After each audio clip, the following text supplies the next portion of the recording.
नमस्कार, बहुत स्वागत है आप सभी का। आप देख रहे हैं प्रदेश का सबसे भरोसेमंद news channel India news Uttar Pradesh Uttarakhand.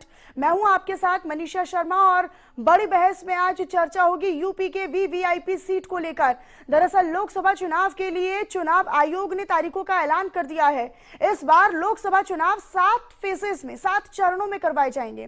पहले चरण के लिए 19 अप्रैल को मतदान होगा और 4 जून को मतगणना यानी चुनावी नतीजे आएंगे। वहीं लोकसभा चुनावों के दौरान कई सीट ऐसी भी हैं जिन पर सबकी नजरें टिकी हैं।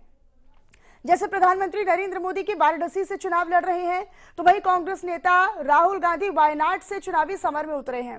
इसके साथ ही देश में कई नेताओं की अक्सर चर्चा होती रहती है कि हर कोई ये जानना चाहता है कि जिन सीटों पर वे चुनाव लड़ रहे हैं उन सीटों पर कब वोटिंग होनी है। तो सबसे पहले आपको ये बताते चले कि यूपी के प्रमुख वीवीआईपी सीटें हैं जो वीवीआईपी हैं, जैसे कि वाराणसी, सहारनपुर, बिजनौर, रामपुर, रायबरेली, अमेठी, पीलीभीत, मेरठ जैसी कई सीटें हैं। और ऐसे में सभी सियासी दलों की नजरें, राजनीतिक दलों की नजरें सबसे ज्यादा लोकसभा सीटों वाले राज्य यूपी में है। कहा यह जाता है कि दिल्ली की सत्ता का रास्ता सीधे यूपी से होकर गुजरता है। तो कुल मिलाकर बड़ी बहस में यूपी की वीवीआईपी सीटों को लेकर आज हम चर्चा करेंगे और एक खास पैनल हमारे साथ जुड़ेगा। लेकिन उससे पहले हमारे संवाददाता की एक रिपोर्ट आप देखिए। चुनाव की डेट का जहां बेसब्री से सभी को इंतजार था, वहीं चुनाव आयोग के ऐलान के बाद अब 46 दिन चलने वाले इस चुनाव में खासतौर पर उत्तर प्रदेश, जहां 80 लोकसभा सीटें हैं, सबकी नजर है। और उत्तर प्रदेश की खासतौर पर वो सीटें जिन्हें वीवीआईपी सीटें कहा जाता है, जहां प्रधानमंत्री नरेंद्र मोदी वाराणसी से चुनाव लड़ते हैं, अमेठी और रायबरेली से कांग्रेस का गढ़ कहा जाता है। देखना होगा वो कहां से चुनाव लड़ता है गांधी परिवार। वहीं सोनिया गांधी रायबरेली से सांसद हैं, क्या वो दोबारा चुनाव लड़ेंगी? राहुल गांधी और प्रियंका गांधी क्या रायबरेली अमेठी से चुनाव लड़ सकते हैं? ये सारी बातें हैं जो आने वाले दिनों में और साफ हो पाएंगी कांग्रेस की आने वाली लिस्ट से। साथ ही साथ कुशीनगर की बात की जाए या बाकी सीटों की बात की जाए, आजमगढ़ की बात की जाए जो समाजवादी पार्टी का गढ़ रहा है, वहां से अब चुनाव की घोषणा हो चुकी है और साथ ही साथ समाजवादी पार्टी ने धर्मेंद्र यादव को टिकट दिया है। उत्तर प्रदेश में कुछ ऐसी भी सीटें हैं जिसको लेकर खासी कयासें लगाई जा रही हैं, चाहे वो कन्नौज की बात हो जहां से कहा जा रहा है कि अखिलेश यादव चुनाव लड़ेंगे, लेकिन अभी ये बातें पूरी तरह पशोपेश में हैं, क्योंकि एक ये भी बात सामने आ रही है कि बड़े मैनेजमेंट के चलते और इंडिया गठबंधन के चलते अखिलेश यादव हो सकता है चुनाव ना लड़े। वहीं 46 दिन चलने वाले इस चुनाव की शुरुआत उत्तर प्रदेश में 19 अप्रैल से होगी, फिर 27 अप्रैल को चुनाव होगा और 1 जून तक अलग अलग फेसेस में यानी 7 फेसेस में 1 जून तक उत्तर प्रदेश में ये चुनाव होने वाला है। कांटे की टक्कर की बात की जाए तो कई ऐसी सीटें हैं जहां पर समीकरणों के लिहाज से कांटे की टक्कर देखने को मिलेगी। खासतौर पर वीआईपी सीटों की बात की जाए तो वो आजमगढ़, रायबरेली हो, अमेठी हो, सुल्तानपुर हो या फिर वाराणसी, जहां से प्रधानमंत्री नरेंद्र मोदी चुनाव लड़ते हैं। देखना होगा कि आने वाले दिनों में किस तरह की रणनीति देखने को मिलेगी। आने वाले दिनों में सभी राजनीतिक दल रोड शो की तैयारी कर रहे हैं, चुनावी रथों की तैयारी कर रहे हैं, चुनावी रैलियों की तैयारी कर रहे हैं और आने वाले दिनों में न सिर्फ प्रधानमंत्री नरेंद्र मोदी बल्कि इंडिया गठबंधन की भी ताबड़तोड़ रैलियों को हम देखेंगे उत्तर प्रदेश में होते हुए अलग अलग सीटों पर। कैमरामैन अरशद के साथ अभिषेक सिंह, इंडिया न्यूज। तो देखिए, सभी की निगाहें और सभी की नजर जो है वो यूपी की वीवीआईपी सीट पर है और ना केवल उत्तर प्रदेश की वीवीआईपी सीट बल्कि देश भर में जितनी भी खास और वीवीआईपी सीटें, सबकी नजरें हैं कि कौन कहां से चुनाव लड़ेगा और कौन कैसा प्रदर्शन करेगा। इसी को लेकर आज हम चर्चा करेंगे। हमारे साथ कुछ खास पैनल जुड़ा हुआ है, आप सभी का तारुफ उनसे करवा देती हूँ। अशोक तिवारी समाजवादी पार्टी के प्रवक्ता है, वो हमारे साथ जुड़े हुए हैं। मनीष अग्रवाल जी राजनीतिक विश्लेषक के तौर पर हमारे साथ इस चर्चा में जुड़ेंगे। तमजीद अहमद कांग्रेस प्रवक्ता हमारे साथ इस चर्चा में जुड़ रहे हैं। आर के मिश्रा जी नेता है बीजेपी के, वो भी हमारे साथ इस चर्चा में जुड़ रहे हैं। आप चारों का बहुत स्वागत करती हूँ। लेकिन शुरुआत में राजनीतिक विश्लेषक यानी आर के मिश्रा जी आपके पास मैं लौटूंगी, लेकिन मनीष अग्रवाल जी का मैं रुख करना चाहूंगी सबसे पहले, क्योंकि सवाल सबसे बड़ा यही है कि इस बार मोदी मैजिक फिर से या फिर इंडिया को मौका, INDA को मौका।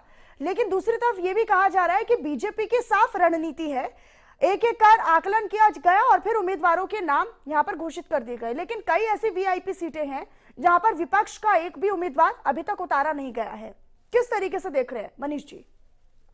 मनीषा जी, जैसे आपने अपने प्रारंभिक उद्बोधन में कहा था कि वीवीआईपी सीट्स पे यूपी पे सिर्फ एक ही कैंडिडेट अभी डिक्लेयर्ड है, जो कि माननीय प्रधानमंत्री जी वाराणसी से लड़ेंगे। हम्म। अभी रायबरेली, अमेठी और समाजवादी पार्टी से अखिलेश यादव जी भी किस सीट से लड़ेंगे ये तय नहीं हो पाया है।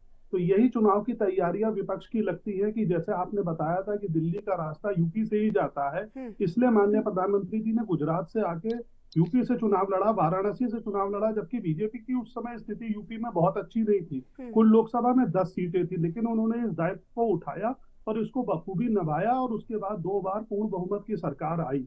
तो हमको ये देखना पड़ेगा कि जो राष्ट्रीय नेता हैं, क्या वो अपनी एक सीट भी 5 साल में ऐसी नहीं बना पाते हैं जहां पे वो खुल के चुनाव लड़ सके, और जहां उन्हें ये उम्मीद हो कि अगर मैं नहीं भी जाऊंगा प्रचार करने या मेरी बहुत रैलियां नहीं होगी, तो भी मैंने जन सामान्य के लिए इतना काम करा है कि मैं उस चुनाव को जीत जाऊंगा। जैसे आप देखिए, राहुल गांधी जी को वायनाड जाके लड़ना पड़ रहा है, लेकिन नॉर्थ की राजनीति में उनके पास लड़ने के लिए कोई बड़ा नेता अवेलेबल नहीं है, अभी भी उन सीट्स को खाली पड़ी है। सबको मालूम है कि प्रधानमंत्री जी वाराणसी से लड़ेंगे, लेकिन 10 साल में वहां कोई ऐसा कैंडिडेट डेवलप नहीं हो पाया जो खड़ा होकर उनके सामने एटलीस्ट फाइट तो कर सके। तो ये चुनावी आकलन विपक्ष को हमेशा करना होगा कि जब हम मजबूती से सामने नहीं खड़े हो पाएंगे, हम लोग अपनी एक सीट चुनाव के लिए मजबूत नहीं कर पाएंगे, तो हम देश को कैसे मजबूत करेंगे? क्योंकि विपक्ष तो दिन प्रतिदिन मजबूत नहीं हो रहा, लेकिन पक्ष मजबूत होता जा रहा है। आप देखिए, भाजपा 272 से 303 हुई और इस बार 370 के लिए कह रहे हैं। तो विपक्ष को यह तैयारी करनी पड़ेगी कि हमें अपनी सीटें तो कम से कम जाएं, क्योंकि पब्लिक को यही पता नहीं कि हमारा नेता लड़ेगा नहीं लड़ेगा, कहां से लड़ेगा, क्या वो हमारे साथ है या नहीं। ठीक है, तमजीद अहमद जी का रुख करना चाहूंगी। तमजीद जी, क्योंकि यहाँ पर ये काफी दुविधा है कि आप लोगों की तरफ से कोई प्रयास इतने कुछ खास यूपी में खास तौर पर, क्या इसकी वजह यह है कि विधानसभा चुनाव 2022 में जब प्रियंका गांधी ने अपना खून पसीना यहाँ पर बहा दिया था, फिर भी आप लोग यहाँ पर पूरी तरीके से सिमट गए थे? क्या इस बार प्रियंका गांधी वाड्रा ने चूंकि पूरी तरीके से दूरी बनाई और इस बार यहाँ पर सीटों में भी कुछ खास यहाँ पर जोड़ तोड़ होता हुआ नजर नहीं आया आप लोगों की तरफ से? देखिए, एक चीज मैं कह के अपनी बात शुरू करता हूँ कि शौक दीदार अगर है तो नजर पैदा कर। मुझे नहीं लग रहा है कि मनीष अग्रवाल जी किस संदर्भ में बात कर रहे हैं या किस दबाव में बात कर रहे हैं, लेकिन आप बताइए, बीजेपी ने अभी तक कितने सीट पे प्रत्याशी घोषणा की है? करीब 51 सीटों पे। इंडिया गठबंधन ने कितने सीटों पे घोषणा की है? करीब 51 सीट, 45 सीटों पे। हो जाए 2 दिन में घोषणा। अभी तक तो भारतीय जनता पार्टी के गठबंधन भी फाइनल नहीं हुए कि राजभर जी को कितना सीट देंगे, निषाद को कितना सीट देंगे, अनुप्रिया पटेल को कितना सीट देंगे, जनसत्ता दल को कितना सीट देंगे। जिस तरीके का घमासान मचा हुआ है इस समय एनडीए घटक दल में, इस समय भारतीय जनता पार्टी उत्तर प्रदेश के अंदर इस स्थिति में भी नहीं कि अपने घटक दलों को कितनी सीट देने जा रही है वो बता दे। अब एक सीट पर प्रधानमंत्री जी लड़ने जा रहे हैं और वो सीट की घोषणा हो गई तो बहुत बड़ी जीत हो गई। एनडीए ने सब कुछ बता दिया, एनडीए ने सब कुछ खोल के रख दिया। कम से कम परसेप्शन की लड़ाई ऐसे मत बनाइए आप लोग। एक दूसरा दल भी, इंडिया घटक दल 45 सीटों घोषणा कर चुकी है, उसके बावजूद भी आप लोग कह रहे हैं नहीं बीजेपी आगे चल रही, बीजेपी आगे चल रही है। ऐसा मत कीजिए। कम से कम एक बात और मैं कह देना चाहता हूं यहाँ पे, आप लोगों के लिए वीआईपी सीटें होंगी, हमारे लिए कोई वीआईपी सीटें नहीं। हमारे पूरे के पूरे इंडिया घटक दल के 543 उम्मीदवार वीआईपी हैं। आपके लिए वीआईपी नरेंद्र मोदी जी होंगे, अमित शाह जी होंगे, जो होंगे। हमारे लिए कोई वीआईपी नहीं है। हमारे लिए सारे कैंडिडेट उतने ही वीआईपी हैं जितना आपके लिए नरेंद्र मोदी जी और अमित शाह जी हैं। हमारे लिए कोई ऐसा कोई वीआईपी का कोई हमारे लिए क्राइटेरिया नहीं है। और जाहिर सी बात है, करीब 200 सीटों पे घोषणा हो चुकी है इंडिया घटक दलों की, और जाहिर सी बात है कुछ सीटें जो 300 350 सीटें रह जाएंगी उसकी भी घोषणा हो जाएगी। अभी चुनाव में 2 महीने बाकी है, कुछ स्ट्रेटेजी है, हम लोगों के ऊपर भी छोड़ दीजिए, हमारी भी निजता का सम्मान कीजिए। हम तो नहीं आपके घरों पे पत्थर मारने चले आते हैं, आप हमारी निजता का सम्मान क्यों नहीं कर रहे हैं? आप लोग क्या चाह रहे हैं कि आप लोग जब भी बोले हम सीटों घोषणा कर दें, हम लोग कर भी देंगे, उसके बावजूद भी आप लोग यही कहेंगे कि ये भी इनकी स्ट्रेटेजी फ्लॉप हो गई कि इन्होंने पहले सीट की घोषणा कर दी क्योंकि इनके पास कैंडिडेट नहीं था। आप लोग किसी भी तरीके से तो हमें अच्छा देखने की कोशिश कीजिए, कोई तो ऐसा चश्मा लगाइए जिससे हम लोग अच्छा दिखे। मैंने तो आज तक मनीष जी से एक शब्द नहीं सुना कभी भी किसी डिबेट में कि उन्होंने एक ऐसी बात की हो जो हमारे पक्ष की बात की हो। सारी बातें सिर्फ यही करते, जो भी हम लोग करते हैं या बाई एंड लार्ज जो भी हम लोग कर रहे हैं ये गलत कर रहे हैं, इससे नरेंद्र मोदी को एज मिल जाएगा, इससे भाजपा को एज मिल जाएगा। भाई कुछ तो अच्छा कर रहे होंगे। राहुल जी 6600 किलोमीटर की यात्रा कर चुके हैं, हमने 5 अपने वचन दे चुके हैं कांग्रेस पार्टी ने, इंडिया गठबंधन दलों ने, कि हम क्या करेंगे, पूरा रोड मैप देश को बता चुके हैं। अभी तक भारतीय जनता पार्टी ने एक रोड मैप दिया, बता दीजिए कहां मुद्दे हैं? मुद्दों पे तो कोई बात ही नहीं हो रही है। 400 सीटें पार कर देंगे, नरेंद्र मोदी जी वीआईपी कैंडिडेट है, अमित शाह जी वीआईपी कैंडिडेट। ये देश का मुद्दा नहीं है मनीष जी। है क्या सर मुद्दे? तमजीद जी, देश के मुद्दे जो है इस समय हाँ। बेरोजगारी है, देश के मुद्दे इस समय किसानों के साथ अन्याय अत्याचार है, देश के मुद्दे इस समय महिलाओं के साथ अत्याचार, ये मुद्दे हैं। अभी जितने भी पोल सोशल मीडिया पे जो भी चैनल कर रहे हैं, आप सोशल मीडिया की लिस्ट उठा के देख लीजिए। कल भी एक बड़े चैनल ने सोशल मीडिया पे डाला कि 2024 में कौन चुनाव जीतेगा। 83% लोगों ने इंडिया गठबंधन के लिए सोशल मीडिया पे वोट डाला है। मुझे नहीं पता कि ये सर्वे कहां से आ रहे हैं, ये सर्वे किस दबाव में बनाए जा रहे हैं, मुझे नहीं पता। लेकिन आपके चैनल जब सोशल मीडिया में अभी आप डाल दीजिए कि 2024 का चुनाव कौन जीतेगा, इंडिया न्यूज में आधे घंटे के अंदर आपको पोल समझ में आ जाएगा। तो ये फर्जी सर्वे, फर्जी वर्चुअल मोदी जी के लिए काम करना, ये सब तो सर जो आपके पक्ष में हुआ वो सही हुआ, जो आप लोगों के पक्ष में नहीं हुआ वो फर्जी हो गया, ये तो गलत बात है ना सर। आप दोनों पक्षों को मानने को नहीं, आपको दोनों बातें माननी पड़ेंगी ना सर। मैं सिर्फ आपको फैक्ट बता रहा हूँ। इतने बड़े चंदे की लूट हुई है अभी पिछले 2-3 दिन के अंदर, मीडिया से गायब है। ये तो मैं कह रहा हूँ एक चीज की बड़ा शुक्र मनाना चाहिए प्रधानमंत्री मोदी जी और भाजपा को कि 10-12 एंकर जो है शाम 6 बजे से 9 बजे तक बैठ के उनकी सरकार का बचाव। ठीक है, नहीं ठीक है सर, किसी पर व्यक्तिगत तौर पर नहीं जाना चाहिए, वो ठीक नहीं रहेगा। मुझे नहीं लगता है कि इस चर्चा में किसी पर व्यक्तिगत तौर पर आपको किसी का नाम लेकर उसे संबोधित करना चाहिए। ठीक है, अशोक तिवारी जी का मैं रुख करना चाहूंगी। अशोक तिवारी जी, समाजवादी पार्टी की क्या तैयारी है, क्योंकि अखिलेश यादव जब शुरुआती तौर पर हम ये देख रहे थे कि आरएलडी से उनका गठबंधन था, हालांकि सब कुछ ओके ओके चल रहा था, और ऐसे में एक समय आया कि जब आरएलडी आप लोगों से अलग हो गई। हालांकि सीटों को लेकर यहाँ पर पेच फंसता हुआ नजर आया था जब ये चर्चाएं भी थी। अभी फिलहाल क्या रणनीति है?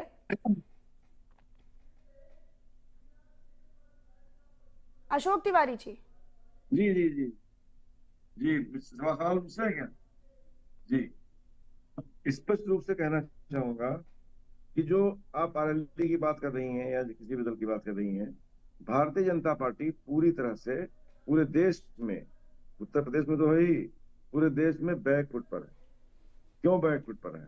क्योंकि उसको मुद्दों पर चुनाव लड़ने की आदत नहीं है, और इस बार मुद्दों पर चुनाव होने जा रहा है। ये चुनाव 2024 का सबसे हट करके चुनाव है। 2019 2014 भूल जाइए। ये चुनाव अब मुद्दों पर आधारित है, और 10 साल की सरकार देख चुका है जनता, 10 साल की सरकार देख चुकी है। 10 साल में महंगाई आसमान छू रही है, बेरोजगारी इस कदर हावी है कि मोदी जी समझ नहीं पा रहे हैं क्या जवाब दें बेरोजगारी पर। वो समझ ही नहीं पा रहे हैं, बेचैन हैं, बिल्कुल छटपटा रहे हैं। 2 करोड़ रोजगार देने की बात कही थी प्रतिवर्ष, और वो हवाई जुमला साबित हो गया। किसानों की आय 2022 तक दोगुनी करने की कही थी, किसान आज भी आंदोलनरत हैं, एमएसपी नहीं मिल पा रहा है उनको। सवाल इस बात का है, देश इस समय पूरा लड़खड़ा गया, और देश में इस समय त्राही त्राही मची हुई है। तो सर आप लोग उन मुद्दे को उठाने के लिए क्या कर रहे हैं? आप लोगों का पक्ष क्या कर रहा है भाई? इंडिया गठबंधन क्या कर रहा है ऐसे मुद्दों को उठाने के लिए? अगर आप लोगों के लिए तमाम मुद्दे हैं, चलिए ठीक है, हम तो चुनाव इन मुद्दों को लेकर लड़ेंगे, लेकिन आप लोग अगर सीट फाइनलाइज नहीं कर पा रहे, सर देखिए, अगर सीट फाइनल नहीं हो पाती है तो लोगों के बीच में भी एक नैरेटिव सेट होता है कि हमारा नेता कहां से लड़ेगा, क्योंकि एक व्यक्तिगत पसंद भी होती है जो इन चुनावों में खासतौर पर प्रभावशाली मानी जाती है। सर इसलिए आपसे सवाल किया जा रहा है, समझने का प्रयास करिए।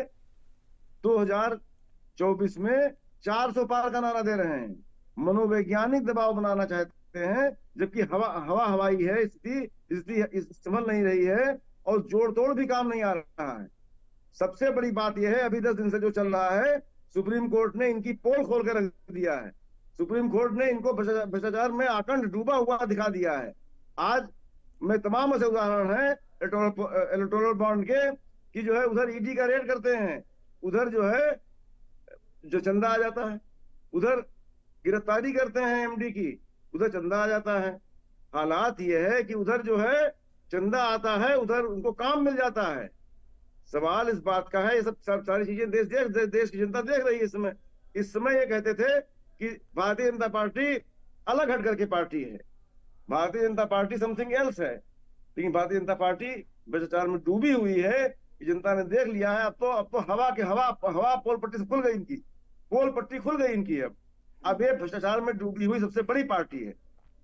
अगर कोई सबसे बड़ी पार्टी है तो देश में भारतीय जनता पार्टी सरकार भ्रष्टाचार में सबसे ज्यादा डूबी हुई है, कि उधर पैसा लेती है, उधर काम देती है, उधर जो है ईडी का छापा मारती है, दबाव बनाती है, उधर जो है उसको बॉन्ड खरीदे जाते हैं। और तो और आप देखिए कि जो है किस तरह से इनका नहीं, लेकिन जो ठीक है अशोक तिवारी जी, क्योंकि अभी जो नहीं, नहीं, बीती तो मर्तबा फिलहाल अभी हालत छह ये है, नहीं जो छह अभी व्यक्ति अखिलेश यादव ने जब सूची जारी की है आप लोगों की पार्टी ने, उसमें हमने नाम का देखा तो उसमें कई थे कि एक अधिवक्ता है, एक रिटायर्ड कोई अधिकारी है, और ऐसे कई ऐसे नाम हैं जिनका कोई बैकग्राउंड राजनीतिक तौर पर नहीं है। तो यानी कि आप लोग पीडीए फॉर्मूले के साथ, जिस फॉर्मूले के साथ आप लोग यूपी में चल रहे थे, वो फॉर्मूला हावी रहेगा, या फिर ये जो आप नए एक्सपेरिमेंट कर रहे हैं, प्रयोग कर रहे हैं कि नए चेहरों को उतारा जाए, वो हावी रहेगा?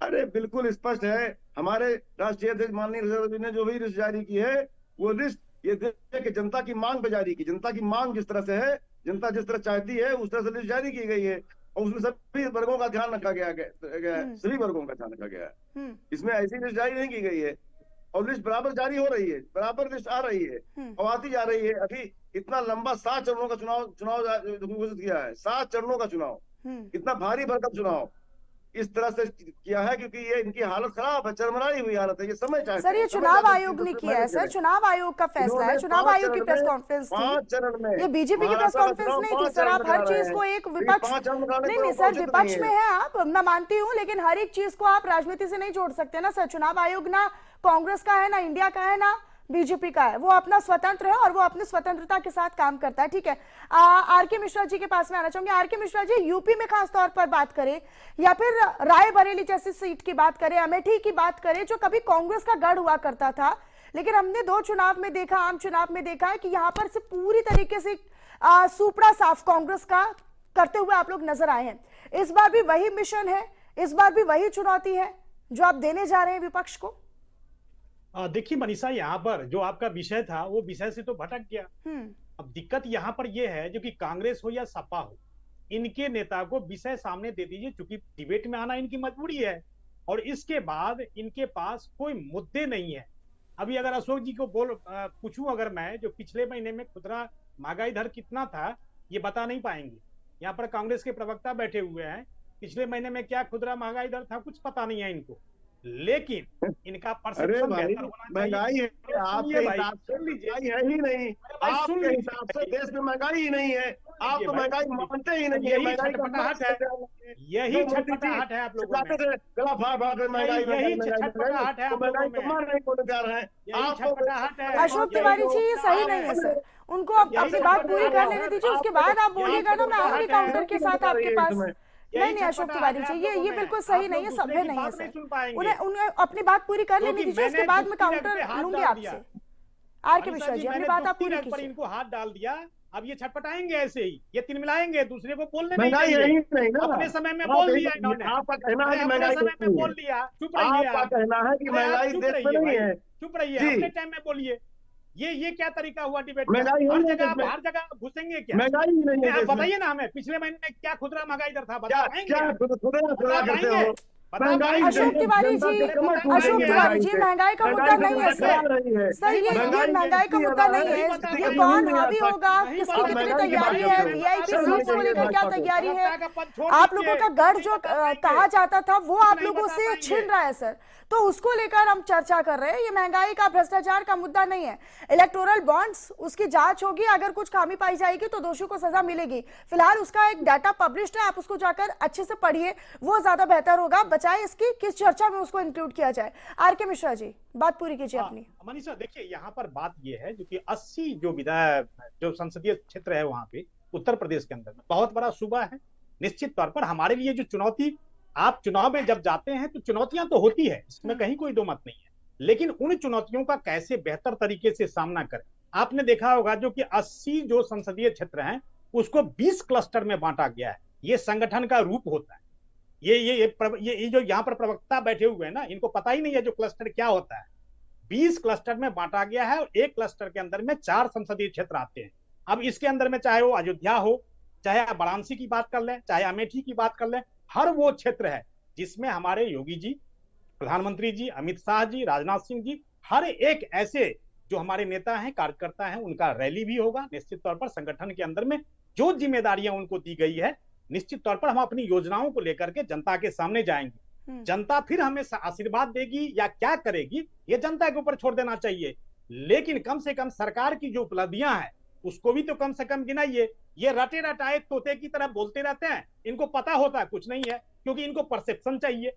इनको आप मीडिया के ऊपर में सारा ठिकरा फोड़ देते हैं, आप राजनीतिक विश्लेषक के ऊपर में ठिकरा फोड़ देते हैं। अरे आप भी तो कुछ तैयारी करके आइए भाई, आपको भी तो पता होना चाहिए कि खुदरा मनीष अग्रवाल जी के पास में जाऊंगी एक बार फिर से। मनीष अग्रवाल जी, क्योंकि इस बार एनडीए बोल रहा है कि 400 पार का नारा प्रधानमंत्री कह रहे हैं, बीजेपी व्यक्तिगत तौर पर अकेले के दम पर 370 का टारगेट लेकर चल रही है।